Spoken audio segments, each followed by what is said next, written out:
नमस्कार, मैं हूं आपके साथ अनुष्का और आप देख रहे हैं एमपी फर्स्ट न्यूज। माधवनगर अस्पताल के स्टोर इंचार्ज राम सिया तिवारी के यहां बड़ी चोरी की घटना सामने आई। बदमाश घर में रखे 10 लाख रुपए नकद और लाखों रुपए के आभूषण ले गए।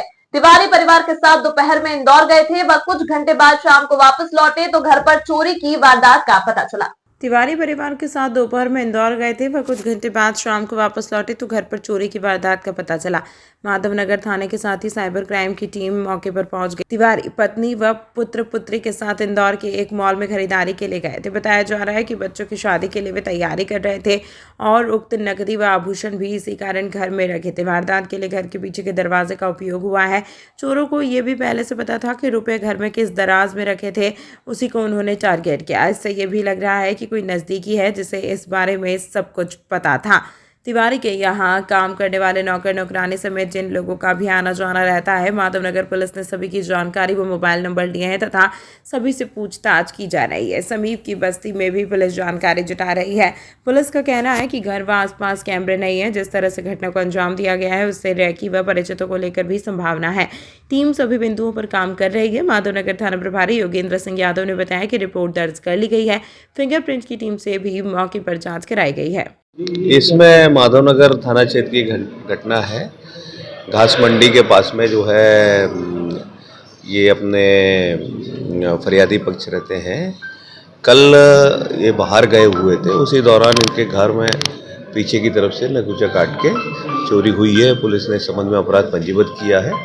इसकी जो है जांच विवेचना की जा रही है। उज्जैन में आज अन्नपूर्णा देवी यादव केंद्रीय राज्य शिक्षा मंत्री भारत सरकार ने अपने उज्जैन प्रवास के दौरान महाकालेश्वर मंदिर पहुंचकर बाबा महाकालेश्वर भगवान के दर्शन किए। मंदिर के पुजारी द्वारा उनका विधि विधान से पूजन संपन्न कराया गया। गर्भगृह में प्रवेश बंद होने के बाद चलते उन्होंने चौखट से ही बाबा महाकाल का मत्था टेक कर आशीर्वाद लिया।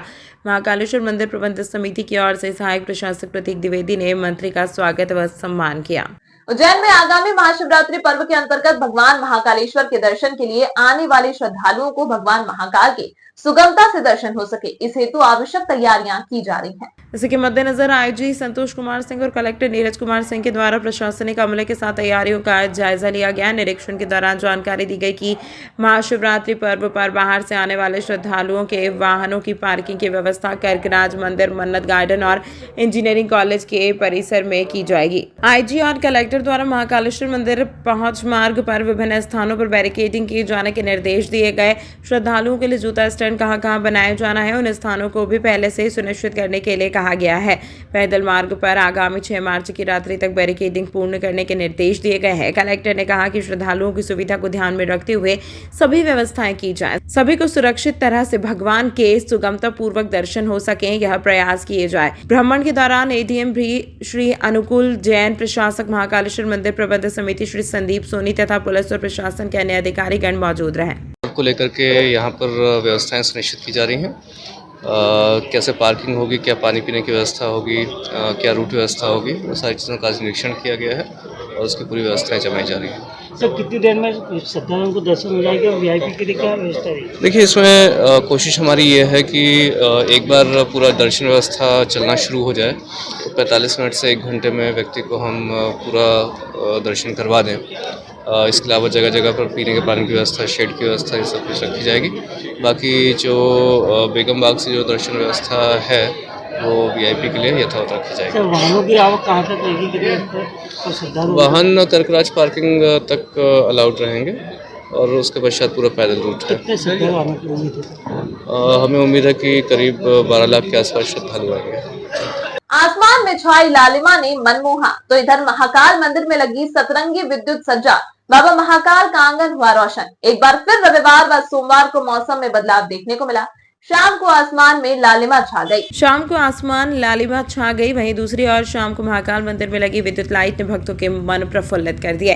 पिछले 3-4 दिनों से लगातार बदलाव देखा जा रहा है। सुबह हल्की हल्की ठंडक का एहसास हो रहा है तो दोपहर में गर्मी और शाम को कभी तेज हवा आंधी के साथ बारिश हो रही है।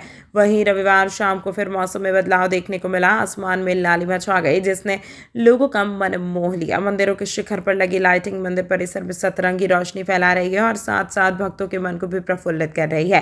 साथ ही महाकाल मंदिर में गूंज रही शंख व घंटालों की आवाज के बीच बाबा महाकाल के मंदिर में गूंज रहे जयकारे ने अद्भुत आनंद का एहसास करा दिया। यह सभी दृश्य देखकर ऐसा प्रतीत हो रहा है जैसे बाबा महाकाल के शिव नवरात्रि महोत्सव में शामिल होकर आनंद ले रहे हैं। ये उत्साह का वातावरण है। शिव नवरात्रि उत्सव जो है श्री महाकालेश्वर मंदिर में मनाया जाता है। आप देखेंगे पूरे मंदिर में सुबह से लेकर रात तक उत्सव का माहौल बना हुआ है। शिखर से लेकर छोटे छोटे मंदिरों में हर जगह लाइट आपको दिखेगी। लेकिन साथ में एक विशेषता और है, इस आनंद के साथ में मौसम भी इस मौसम का आनंद ले रहा है। आप देखिएगा आसमान में लालिमा छाई हुई, जिस प्रकार से रोशनी यहाँ पर है एक रोशनी आसमान में दिखेगी। भगवान महाकाल के दरबार में शिव नवरात्रि का उत्सव इस प्रकार से मनाया जा रहा है। आपका नाम? राम शर्मा। उज्जैन पुलिस विभाग द्वारा आज थाना स्तर पर जनसंवाद कार्यक्रम का आयोजन किया गया, जिसमें आम नागरिकों से बातचीत कर उनके सुझाव और परेशानियां जानी गई। आईजी संतोष कुमार सिंह भी कार्यक्रम में शामिल हुए। कानून व्यवस्था बनाए रखना और अपराधों पर अंकुश लगाने के साथ ही आम नागरिकों की पुलिस में सकारात्मक भागीदारी बढ़ाने के लिए पुलिस विभाग द्वारा रविवार को पूरे प्रदेश में जनसंवाद कार्यक्रमों का आयोजन किया गया, जिसमें प्रबुद्धजनों, जनप्रतिनिधियों, डॉक्टर, पत्रकारों और गणमान्य नागरिकों को आमंत्रित कर उनके सुझाव लिए गए। नीलगंगा थाना क्षेत्र में हुए कार्यक्रम में आईजी संतोष कुमार सिंह और राष्ट्रपति पुरस्कार से सम्मानित समाजसेवी संतोष लालवानी, डॉक्टर शिंदे बतौर अतिथि शामिल हुए। साथ ही आमजन द्वारा बताई समस्याओं और सुझाव पर उन्होंने कहा कि 1 सप्ताह में इसका रिजल्ट आपके सामने होगा। इसके अलावा उज्जैन के सभी थाना क्षेत्रों पर थाना प्रभारियों ने थाना क्षेत्र के नागरिकों से जनसंवाद कर उनकी समस्याएं और उनके सुझाव भी सुने। जनसंवाद में क्षेत्रीय डॉक्टर, वकील, प्रतिनिधिगण एवं गणमान्य नागरिक करीब 100 की संख्या में शामिल हुए। जनसंवाद में लोगों से सुरक्षा संबंधी समस्या व सुझाव लिए गए। इस मौके पर माधवनगर थाना प्रभारी योगेंद्र सिंह यादव, महिला थाना प्रभारी शम मधुबाला राठौड़, उप निरीक्षक पवन वास्केल, जसवंत राजपूत, एडमिरल तोमर, सहायक उप निरीक्षक संतोष राव, लक्ष्मीकांत गौतम, ज्योति शर्मा बताने का स्टाफ उपस्थित रहा। संवाद कार्यक्रम था। सभी लोगों के बीच क्या क्या सुझाव आए और किस तरह से उस पर कार्य किया जाए। आज यहाँ पे हम लोगों ने जनसंवाद कार्यक्रम रखा था। जैसा आपको विदित ही है कि माननीय मुख्यमंत्री महोदय की ऐसी मंशा है कि पुलिसिंग जो है वो लोगों के साथ मिल के और कैसे हम उसको बेहतर और कर सकते हैं, लोगों का सहयोग लेते हुए और उनकी भावनाओं के अनुरूप बेहतर से बेहतर हम कर पाएँ, डिलीवर कर पाएँ जो पुलिसिंग सर्विस है, उसके बारे में रखा गया था। उसी तारतम्य में पुलिस महानिदेशक महोदय के निर्देशानुसार पूरे प्रदेश में किया गया और आज यहाँ पे इसका आयोजन किया गया था। हमारे क्षेत्र के सभी लोग इसमें आए थे, जैसे डॉक्टर्स हो गए, कुछ जो कार्यकारी लोग होते हैं, मोहल्ले के जो जनप्रतिनिधि हैं मोहल्लों के, और अन्य प्रकार के जो बिजनेसमैन हैं, सारे लोग उपस्थित थे। और लोगों ने कई सारी सामान्य रूप से जो समस्याएं उनको आती हैं उसके बारे में बातचीत की। कई ऐसी चीज़ें उन्होंने बताई जैसे हमें लगा कि सारी सुविधाएं जो हम पुलिस की तरफ से जनता को दे रहे हैं शायद उसकी पूरी रीच अभी लोगों तक नहीं पहुंच पाई है। उसी तारतम्य में जैसा आप लोगों ने देखा होगा कि हमारे मध्य प्रदेश पुलिस के पोर्टल पे जो गुमशुदा चीज़ों के बारे में रिपोर्ट करने के लिए सिटीजन पोर्टल है, और साथ ही साथ EFIR की जो फैसिलिटी है, साधारण चोरी के जो मामले हो गए, गाड़ियों की चोरी के मामले हो गए, आपस में जो साधारण मारपीट कई बार हो जाती है, उसके लिए इन सारी सुविधाओं से जो उपस्थित है, मैंने अपने समक्षी लोगों से रिक्वेस्ट किया कि उसको एक बार देख लें और स्टार्ट करके देखें।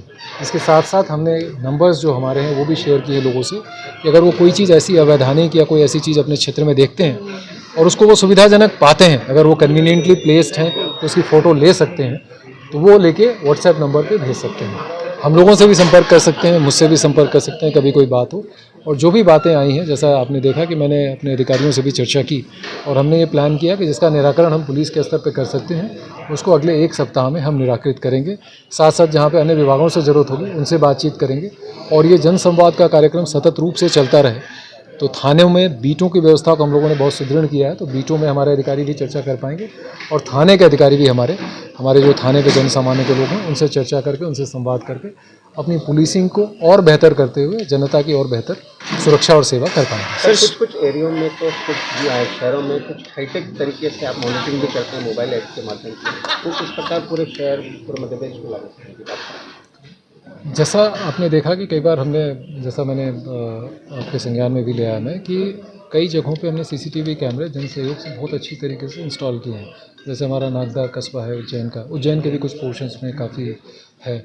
जावरा है रतलाम में, जहाँ पे कि बेसिकली आईपी एड्रेस बेस्ड कैमरे लगाए जाते हैं और उसको फिर थाने पर उसका फीड तो आता भी है। जो अधिकारी हैं जिम्मेदार, जैसे एसडीओपी हो गए, वहाँ के एसपी हो गए, वो लोग उसको अपने मोबाइल पर भी देख सकते हैं, डेस्कटॉप पर भी देख सकते हैं। तो ऐसी व्यवस्थाएं अपने यहाँ है ही, क्योंकि हमारे कंट्रोल रूम में उज्जैन शहर का तो फीड आता ही है, साथ साथ यहाँ पे स्मार्ट सिटी के भी कैमरे लगे हुए हैं, तो लगभग हमारे सारे पोर्शन कवर हैं।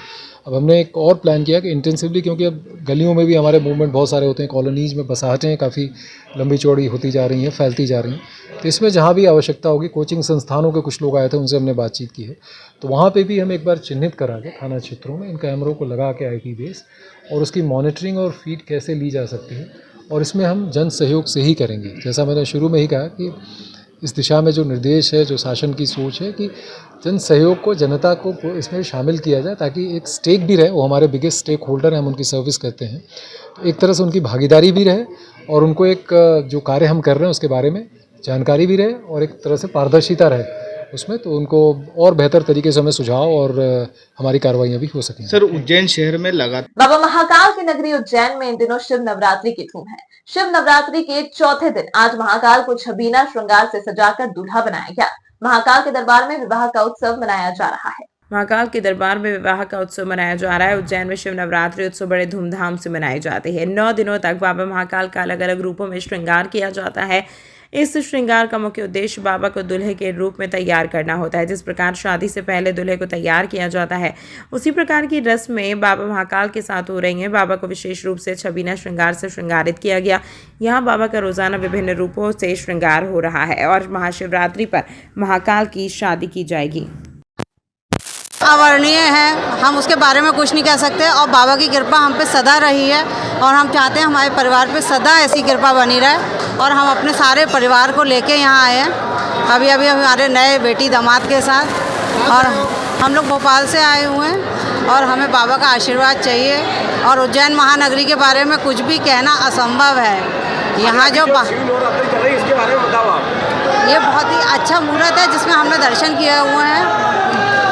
किस तरह का श्रृंगार किया गया है जब बाबा का बहुत ज़्यादा सुंदर श्रृंगार किया गया है। बाबा के छबीले रूप पर श्रृंगार हुआ है। आज ये 9 दिन का उत्सव जो बाबा का चल रहा है, आप इतनी दूर से दर्शन कर रहे हैं, आपको कैसा महसूस हुआ? हमें बहुत अच्छा महसूस हो रहा है, बहुत ही अच्छा। मतलब बरखा सक्सेना हमारी काफी टाइम से इस प्रकार की आपको अनुभूति हो रही है। हम बहुत समय से हमारा उज्जैन आने का बन रहा था। इसमें पापा के साथ हम सब आए हैं उज्जैन महाकाल से मिलने। उनकी कृपा हम पे बनी रहे। हम सब इसलिए बहुत दूर से सब पूरे परिवार के साथ आए हैं। हमें बहुत अच्छा लग रहा है। इतने शुभ दिन पर हमें उनके इतने पास से दर्शन मिले, हमें बहुत अच्छा लग रहा है। बस महाकाल का जय महाकाल, उनकी कृपा हम पे हमेशा बनी रहे, इसलिए इतने दूर से हम उनसे आज मिलने आए हैं। मेरा नाम राशि है, राशि विग है। जय श्री महाकाल। बाबा महाकाल की शिव नवरात्रि चल रही है। आज बाबा महाकाल की शिव नवरात्रि का चतुर्थ दिन है। बाबा महाकाल के लिए सर्वप्रथम पूजा आई गई, जो पूजा सबसे पहले कोटी तीर्थ पे हुई और कोटी तीर्थ पे जो महादेव विराजमान है, कोटेश्वर महादेव, उनका अभिषेक हुआ। उसके पश्चात में बाबा महाकाल का अभिषेक हुआ। 11 ब्राह्मण द्वारा बाबा महाकाल का पूजन पाठ और अभिषेक और मंत्र सुनाए गए। उसके पश्चात बाबा महाकाल का श्रृंगार हुआ, जो छबीना रूप में आज दर्शन लाभ दे रहे हैं सारे दर्शनार्थी और भक्तों को। और बाबा महाकाल की उसके पश्चात आरती हुई है। ये क्रम चलता हुआ आ रहा है। शिव नवरात्रि में 9 ही दिन बाबा महाकाल को अलग अलग रूपों में सजाया जाएगा। बाबा महाकाल के अभी आने वाले समय में मन महेश रूप में भी दर्शन होएंगे, जिसमें शिव तांडव रूप में भी दर्शन होएंगे, उमा महेश रूप में भी दर्शन होएंगे बाबा महाकाल के। और आखिरी दिन जो शिव नवरात्रि का रहेगा, जो शिवरात्रि का दिन रहेगा, उस दिन बाबा महाकाल को दूल्हा रूपों में सजाया जाएगा और सारे भक्तों को, जो भी दर्शनार्थी आ रहे हैं, उनको दूल्हे रूप में बाबा महाकाल दर्शन देंगे। जय श्री महाकाल। पुजारी यश गुरु। तमाम महत्वपूर्ण खबरों के लिए देखते रहिए MP फर्स्ट न्यूज।